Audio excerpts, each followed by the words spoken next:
Hello viewers, আসসালামু আলাইকুম। রিমাস kitchen থেকে আপনাদেরকে স্বাগত জানাচ্ছি আজকের ভিডিওতে থাকছে কিভাবে আপনারা পটলের পুর তৈরি করবেন। আমি এখানে পটলগুলো নিয়ে এগুলোর উপরের যে ছোলাটা সেটা ফেলে দিলাম। দেওয়ার পর এখানে একটা বিষয় হচ্ছে যে পটলের ভেতরের যে বিচিগুলো আছে সেগুলো আমরা একটা ছুরি অথবা একটা ছোট চামচের যে গুঁড়াটা আছে সেটা দিয়ে মানে মুখের অংশটা খুঁচিয়ে বিচিগুলো বের করে নিব। আর আমি এই পুরটা তৈরি করব আলু ভর্তা ভেতরে দিয়ে। এর আগের একটা ভিডিওতে অন্য চ্যানেলে আমার অন্য আরেকটা চ্যানেল আছে, সেই চ্যানেলে দিয়েছিলাম পটলের পুর এবং পটলের দোরমা কিভাবে তৈরি করতে হয়।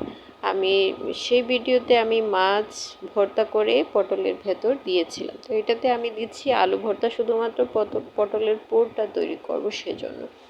আমি বিচিগুলো বের করে নিচ্ছি। কেউ চাইলে সেটাকে মানে পেট বরাবর মাছ বরাবর হালকা একটু কেটে নিয়ে বিচিগুলো বের করতে পারবেন। যদি এভাবে বের করা পসিবল না হয় তাহলে মানে লম্বালম্বিভাবে হালকা একটু চিড়ে নিয়ে বিচিটা বের করে নিতে পারবেন। এটা করার কারণটা হচ্ছে যাতে আমরা ভেতরে আলু ভর্তাটা দিতে পারি।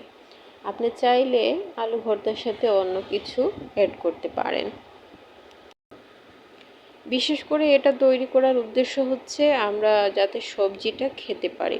আমাদের বাচ্চারা এবং আমরা যারা প্রাপ্তবয়স্ক আছি আমাদের সবার জন্যই কিন্তু ভেজিটেবলটা অবশ্যই প্রয়োজন। কাজে আমাদের উচিত সেটা মুখরোচক করে তৈরি করা যাতে ফ্যামিলির সবাই খেতে পারে। এখানে দেখতে পাচ্ছেন কিভাবে আমি বিচিগুলো বের করে নিয়েছি।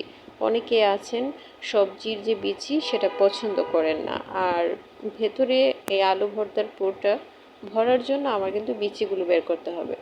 আমি এখানে আলু ভর্তাটা তৈরি করে নিয়ে রেখেছিলাম, কারণ সবাই তো জানেন আলু ভর্তা কিভাবে করতে হয়, সেজন্য আমি এটা আর দেখাইনি। এখন আমি এই পটলের ভেতর ভর্তাটা ভরে নিব। যতটুকু সম্ভব, যতটুকু প্রয়োজন ততটুকুই পটলের ভেতর আলুর ভর্তাটা যতটুকু ঢুকে এটা পুরের মতো ভরে নেব। এবং দেখেন এখানে আমি কোনোটাতে লম্বালম্বিভাবে বিচি বের করেছি এবং দুই একটা যেটা ভেঙে যাওয়ার সম্ভাবনা ছিল আমি পেট বরাবর কেটে নিয়েছিলাম।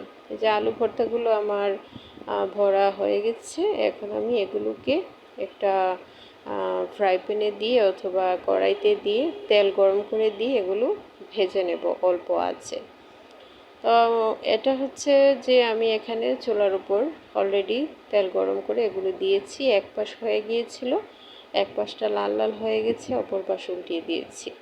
এখন এটা খেতে একদম এত মজা হয়েছে সেটা বলে বোঝানোর মতো না। ভিউয়ার্স, আপনারা বাসায় যখন ট্রাই করবেন তখন বুঝতে পারবেন। এটা এমনিতেই কিন্তু খালিও খাওয়া যায়, আর ভাতের সাথে, গরম ভাতের সাথে তো অসাধারণ লাগে।